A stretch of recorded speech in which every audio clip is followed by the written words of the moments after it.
UP में 4 चरणों का मतदान। राजनीतिक दलों की निगाहें अवध और पूर्वांचल गढ़ पर लगी हुई हैं, जहां अगले चरण में मतदान होना है।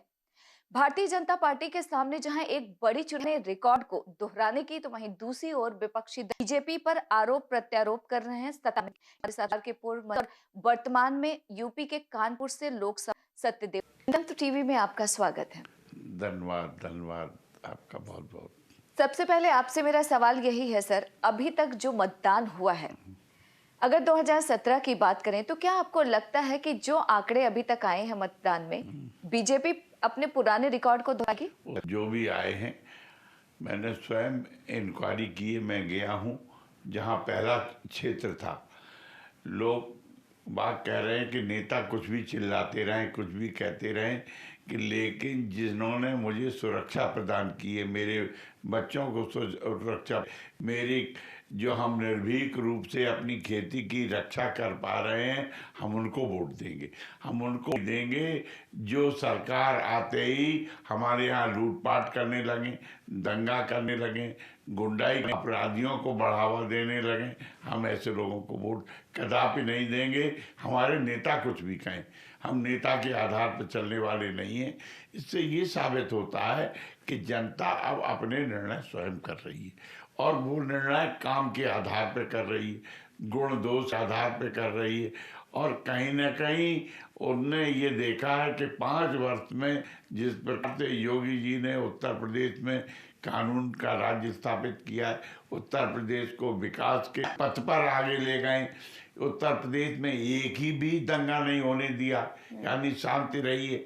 और तरफ जनता को राहत दी है, सरकारी नौकरियों में भर्ती भी उन्होंने की है, चाहे वो शिक्षा में की हो, चाहे वो पुलिस में की हो, चाहे अन्य विभागों में जो 40% रिक्त वो भी भरी गई। तो जनता के हमें अमन चैन चाहिए, शांति चाहिए, विकास चाहिए, और उसके लिए योगी जी सक्षम पर्याप्त हैं, इसलिए इन्हीं की सर चाहिए। समाजवादी पार्टी के मुखिया अखिलेश यादव लगातार ये दावा कर रहे हैं उत्तर प्रदेश में कि इस बार बीजेपी से सफाया हो जाएगा। देखिए, उनकी कहीं लहर नहीं है। जनता एक दफे 2012 में उनको बहुमत देके देख चुकी है, प्रचंड बहुमत उनको मिला था।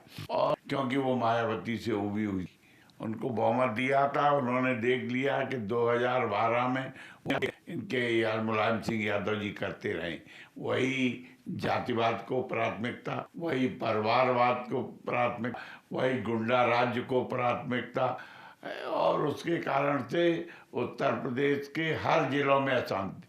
ये वायदा क्या करेंगे, बिजली तो दे नहीं पाए थे। 2012 से 2000 तक देख लीजिए, 24 घंटे बिजली मिल रही, वही सिस्टम है, वही जनरेशन है जितना था पहले। लेकिन हमने केंद्र से बिजली ली और दी। ये केंद्र से बिजली नहीं लेना चाहते थे। हमारी सरकार की जो योजनाएं थी केंद्र की, मोदी जी की, कि गरीबों को आवास बना के दो, इन्होंने आवास ही नहीं बनाई। आज योगी सरकार में गरीबों को आवास मिल रहे हैं, लाख लोगों को आवास बना के दे दिए ग्रामीण में, और शहरों में अलग दे दीजिए। तो यानी केंद्र की जो योजनाएं जनता के लिए आ रही थी, वो आज हम कोरोना काल से लेके अभी तक निःशुल्क खाद्यान्न गरीबों को दे रहे हैं। अगर इनकी सरकार होती तो न केंद्र से ये खाद्यान्न, सरकार ने किसानों को सीधा किसान सम्मान निधि दिए तो वो नहीं पहुंचाते। ये हमने कहा कि जो गरीब महिलाएं हैं उनको देंगे, योगी जी दे दिए। ये होते तो देने नहीं देते। केंद्र सरकार ने कहा कि जो हवाई अड्डे हैं, सारे हवाई अड्डों का, सरकार ने कहा कि हर जिले में कॉलेज खुलेगा। उत्तर प्रदेश में हर जिले में मेडिकल कॉलेज खुल रहा है। तो के मेट्रो, कई शहरों में मेट्रो शुरू भी हो गई और आगे बनने जा रही। तो केंद्र की जो विकासोन्मुखी योजनाएं हैं, जिससे उत्तर प्रदेश का विकास हो, वो ये नहीं करते। आज योगी की सरकार में उत्तर प्रदेश गन्ना उत्पादन में, चीनी उत्पादन में नंबर 1 पे है। हम गेहूं उत्पादन में नंबर 1 पे हैं, धान उत्पादन नंबर 1 पे हैं, दुग्ध उत्पादन 1 पे हैं। यही 2017 तक ये नंबर 1 पे क्यों नहीं आ पाए? क्योंकि इनका ध्यान नहीं था, इनके विकास की ओर ध्यान नहीं था। योगी जी ने केवल उत्तर प्रदेश का विकास कैसे हो, सबको रोजगार कैसे मिले, एक जिला एक उत्पाद योजना लाए थे।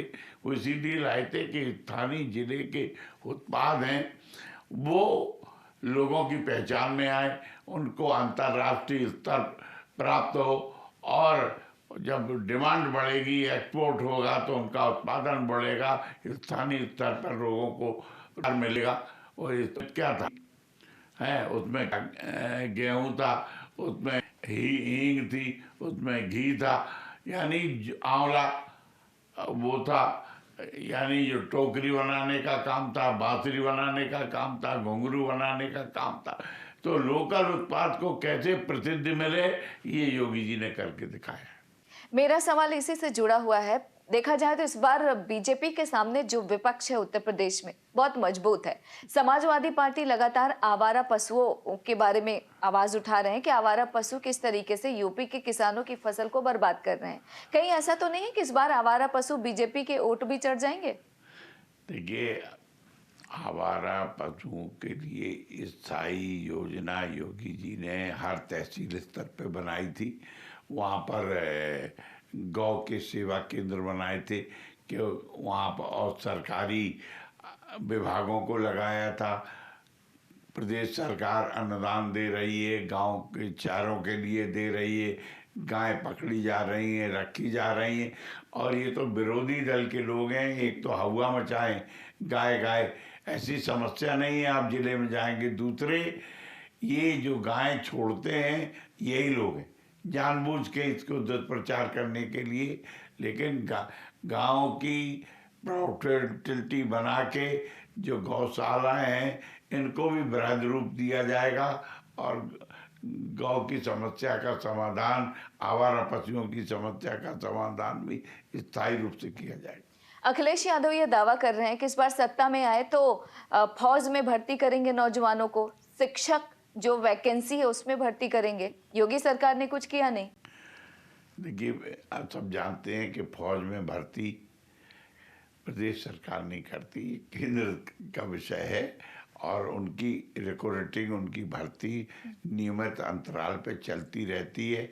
और उत्तर प्रदेश के बहुत बड़ी संख्या में युवक फौज में जाते हैं, आज भी जा रहे हैं। तो ये तो काम चलने वाली निरंतर प्रक्रिया है। बाकी ये बताएं वो कि उन्होंने जो वायदे अपने पुराने किए थे उसमें कितना पूरा किया था, ये बता दें। 2012 से 17 तक सत्ता में रहे, इसके पहले उन्होंने कोई घोषणा पत्र जारी किया था और कहा था कि 24 घंटे बिजली देंगे। बताओ कितने करे, बताओ कितने एक्सप्रेस वे बनाए, ये बता दें। कहाँ इंडस्ट्री लगाई?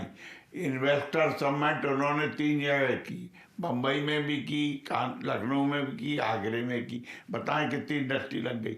हम तो 4,68,000 करोड़ रुपए की योगी जी के समय में इंडस्ट्री के प्रस्ताव आए, और 4 लाख करोड़ की इंडस्ट्रियां धरातल पे लग गई।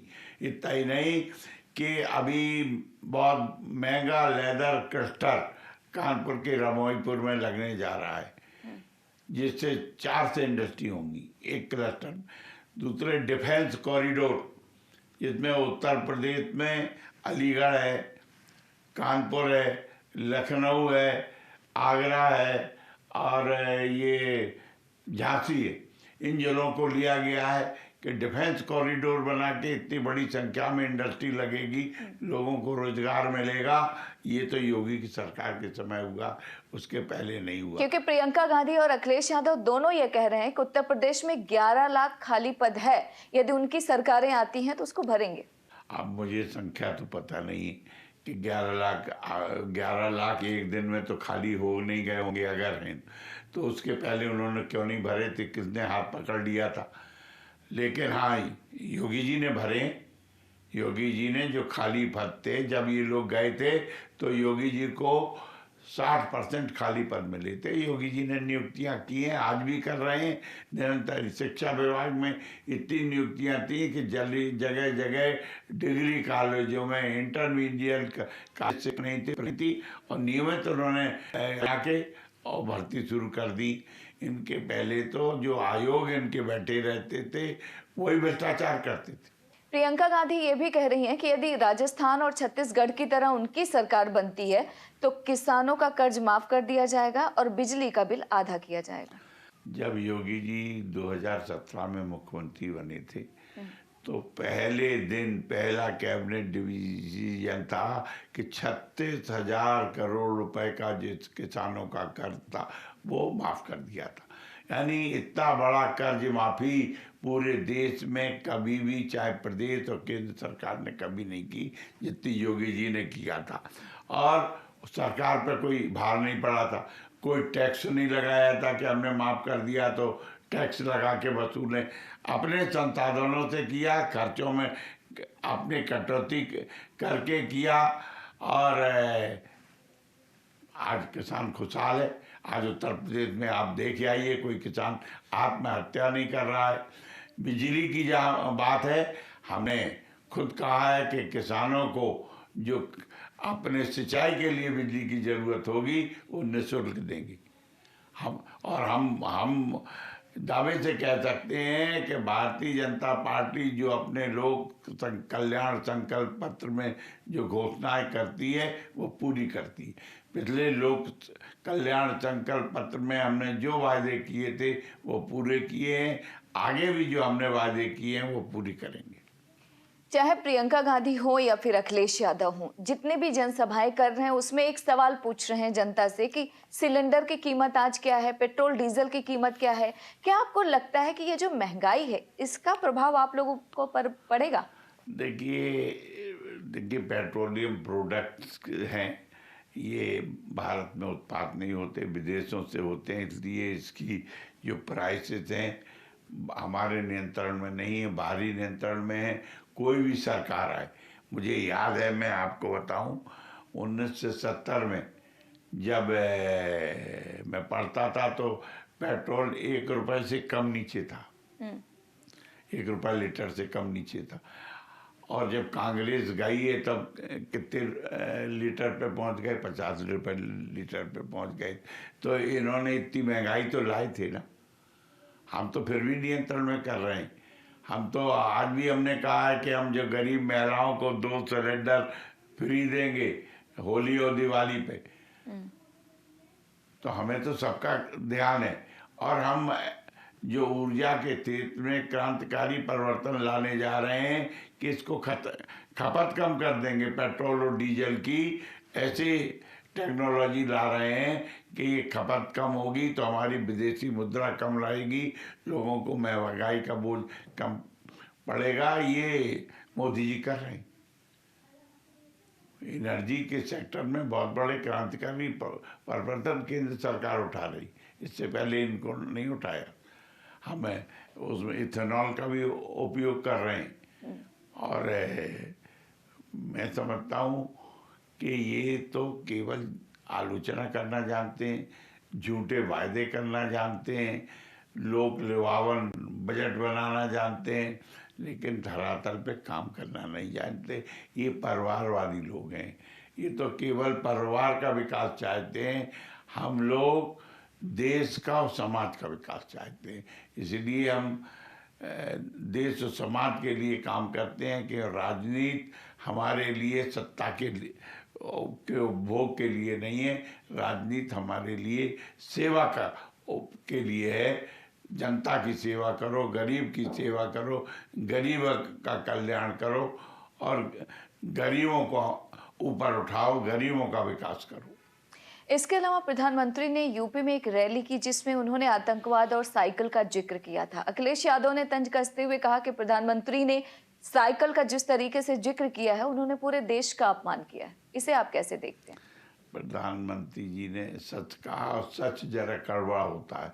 उन्होंने ये कहा कि जो साइकिल पे सवार होते हैं और दिखावा साइकिल का है, लेकिन इनके अंदर जो छिपे हुए लोग हैं या जिनके अनुयायी हैं वो निश्चित ये तो आतंकवाद को समर्थन कर रहे हैं ना। 58 लोगों को सजा हुई है बम्बई में, उसमें तो आधे से ज़्यादा तो इनके लोग हैं। तो प्रधानमंत्री ने तो इशारा किया, साफ साफ नहीं कहा, लेकिन ये लोग, इनके पास तो हैं ही ये लोग, ऐसे लोग जो आतंकवाद को प्रोत्साहन देते हैं या जो आतंकवादियों से जुड़े हुए हैं या जेलों जेलों में गुंडा राज्य स्थापित करते हैं। ऐसे ही लोग हैं इनके पास, ऐसे ही लोगों की टीम है। और ये बाहुबली लोग हैं, जनता को भ्रमित करके, भयभीत करके हासिल करना चाहते हैं और सत्ता पाना चाहते हैं। इसके अलावा अगर यूक्रेन की बात करें, अभी वर्तमान में जो वहां के हालात बने हुए हैं, उत्तर प्रदेश समेत देश के तमाम हिस्सों से 18,000 से ज्यादा लोग फंसे हुए हैं। अगर सरकार बात करें तो क्या कुछ किया जा रहा है ताकि वो सकुशल हिंदुस्तान वापस आ सके? कल ही माननीय प्रधानमंत्री जी ने अमेरिका के राष्ट्रपति से बात की है और उसका समाधान निकाल रहे हैं और भारत के लोग वहाँ सुरक्षित हैं और सुरक्षित वापस आएंगे, ये इतना विश्वास दिलाते हैं। क्योंकि अभी हमारी डिप्लोमेसी फेल नहीं हुई है और चूंकि भारत सरकार ने तो पहले से लोगों को कह दिया कि ताकि आप आ जाओ, लेकिन लोग नहीं आए। उनको लग रहा था कि युद्ध नहीं होगा, लेकिन उन लोगों को कोई खतरा नहीं है। उन्होंने 3-4 रास्ते बनाए हैं जहाँ से वो निकल के आ सकते हैं और वो आगे सेफ आ जाएंगे। विपक्षी दलों की बात करें तो यूक्रेन मसले पर सलमान खुर्शीद ने भी कहा है कि केंद्र सरकार को विपक्षी दलों को बुलाना चाहिए, सब दलीय बैठक कराना चाहिए, सबसे राय मशविरा करिए ताकि एक समाधान निकल सके। आप कैसे देखते हैं? देखिए, ये कोई हमारा मामला तो है नहीं, ये दो देशों का बीच का मामला है। भारत की नीति तो तट गुटनिरक्षता की नीति है। हम हाला कभी भी आतंक के आक्रमण के पक्षधर नहीं। प्रधानमंत्री और हमारे विदेश मंत्री ने सलाह दी है कि युद्ध बंद होना चाहिए। हम जितना कह सकते हैं, अपनी भूमिका हमारी सीमित है, उसमें कहा है जो कि इसमें मैं तो कोई भी विपक्षी दलों की बैठक की आवश्यकता नहीं है। प्रधानमंत्री स्वयं बात कर रहे हैं और जब आवश्यक हो, अगर समझेंगे तो बुला लेंगे, लेकिन ऐसी कोई नहीं। जो नीति बनी हुई है भारत की गुटनिरपेक्ष नीति, उस पर ही भारत चल रहा है। अगर इस बार उत्तर प्रदेश विधानसभा चुनाव की बात करें तो पेपर लीक मामला हुआ या फिर प्रतियोगी परीक्षाओं में धांधली मामला विपक्ष ने एक बड़ा मुद्दा बनाया, क्या आपको लगता है कि इसका असर होगा? कोई असर नहीं है। ये तो जो हम लोग एक देसी कहावत कहते हैं कि लत्ते का सांप बनाते हैं, यानी सांप तो है नहीं, असली सांप नक बना के उसको दिखाते हैं, वही विपक्ष बनाना चाहते हैं। और जनता जानती है असली सांप कहाँ है, नकली कहाँ है। ऐसा कहा जाता है कि लंबे समय से उत्तर प्रदेश का जो ब्राह्मण वर्ग है वो बीजेपी से नाराज है। अगर अगली लड़ाई की बात करें तो अवध और पूर्वांचल में मतदान होना है, तो क्या आपको लगता है कि भाजपा के लिए बड़ी चुनौती है? देखिए, मैं स्वयं ब्राह्मण नेता हूँ और मैं उत्तर प्रदेश में भ्रमण करता हूँ। मैंने चुनाव के पहले भी इटावा, औरैया, कन्नौज, फर्रुखाबाद, जालौन, हमीरपुर, बांदा, फतेहपुर, सारे जिलों में मैंने दौरा किया है। मुझे तो कोई भी ब्राह्मण नाराज नहीं मिला। ब्राह्मण तो अगुवाई कर रहा है कि योगी जी फिर से मुख्यमंत्री बने, क्योंकि ब्राह्मण तो हमेशा शांति चाहता है, सद्भाव चाहता है, सुरक्षा चाहता है और विकास चाहता है। ब्राह्मण की सोच तो सबको साथ लेकर चलने की है, इसलिए ब्राह्मण कोई अलग नहीं होने जा रहा है। ब्राह्मण भारतीय जनता पार्टी के साथ है और आगे भी रहेगा। आखिरी सवाल, यूपी चुनाव की अगर बात करें तो असदुद्दीन ओवैसी हैं, प्रियंका गांधी हैं, समाजवादी पार्टी से अखिलेश यादव चुनावी मैदान में है, आम आदमी पार्टी भी चुनाव लड़ रही है। ऐसे में आप लोगों को इतना भरोसा क्यों है? ऐसा कौन सा काम बीजेपी ने किया है उत्तर प्रदेश में जिससे आपको लगता है कि एक बार फिर से यूपी में आप लोग वापसी कर पाएंगे? हम इसलिए कह रहे हैं कि जितने दलों के ये नाम आपने ले दिए, चाहे आप पार्टी हो, चाहे मायावती हो, चाहे वो कांग्रेस हो, चाहे ओवैसी हो, इनको तो प्रस्तावक और समर्थक नहीं मिले कि कैंडिडेट सब जगह पूरी सीटों पे खड़े कर सकें। तो अपने आप हो गए। और हम इसलिए कि हमने जितने का, हमारे यहाँ तो इतनी मारा मारी थी, टिकट की एक को दिया 100 मांगने वाले थे। और क्यों? हमारे साथ कार्यकर्ता हैं, हमारे साथ जनता है और ये चुनाव भारतीय जनता पार्टी तो लड़ रही, भारतीय जनता पार्टी के प्रत्याशी भी लड़ रहे हैं, लेकिन असली चुनाव तो उत्तर प्रदेश की जनता लड़ रही है। जनता आगे है, पार्टी पीछे है, वो आगे आगे है। जनता कह रही है कि नहीं, हमें फिर से योगी को मुख्यमंत्री बनाना है, हमें फिर से उत्तर प्रदेश में राम राज्य लाना है, हमें फिर से उत्तर प्रदेश का विकास करना है, हमें फिर से ये गुंडे बदमाश माफियों का सफाया करवाना है, फिर से हमें सभी शहरों को मेट्रो शहर बनाना है, सभी शहरों को स्मार्ट सिटी बनाना है, सभी में शांति और सद्भाव विकसित करना है, इसलिए वोट दे रहे हैं। और आपको एक बात और बता दूं, ऊपर आपको चाहे जो दिख रहा हो, अंदर अंदर 20% मुसलमान जो पढ़ा लिखा है वो भारतीय जनता पार्टी को वोट कर रहा है, चुपचाप कर रहा है, क्योंकि वो भयभीत है इन लोगों से, इन्होंने भयभीत कर रखा है कि भारतीय जनता पार्टी हुआ खाई जाएगी। लेकिन भारतीय जनता पार्टी ने 5 साल में जो सुविधाएं मुसलमान को बगैर भेदभाव के दिए, वो मुसलमानों ने सुविधाओं का लाभ लिया, इसलिए वो भारतीय जनता पार्टी के साथ। आपने हमें समय दिया, उसके लिए आपका बहुत बहुत शुक्रिया। धन्यवाद, धन्यवाद ममता जी, धन्यवाद। तो आप सुन रहे थे भारतीय जनता पार्टी के लोकसभा सांसद सत्यदेव पचौरी जी को, जिनका दावा है कि इस बार यूपी के 20% मुस्लिम भी बीजेपी के साथ हैं और एक बार फिर से विकास के कार्यों को लेकर यूपी की जनता बीजेपी को ही चुनेगी। हालांकि इस सवाल का जवाब 10 मार्च को ही साफ होगा। फिलहाल आप हमें और हमारी टीम को इजाजत दीजिए और देखते रहिए जनतंत्र टीवी।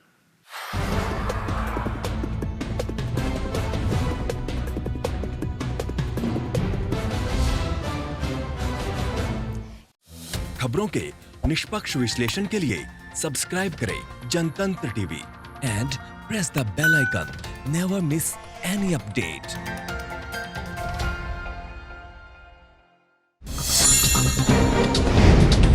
डाउनलोड कीजिए जनतंत्र टीवी ऐप को, जो कि अवेलेबल है गूगल प्ले और ऐप स्टोर पर।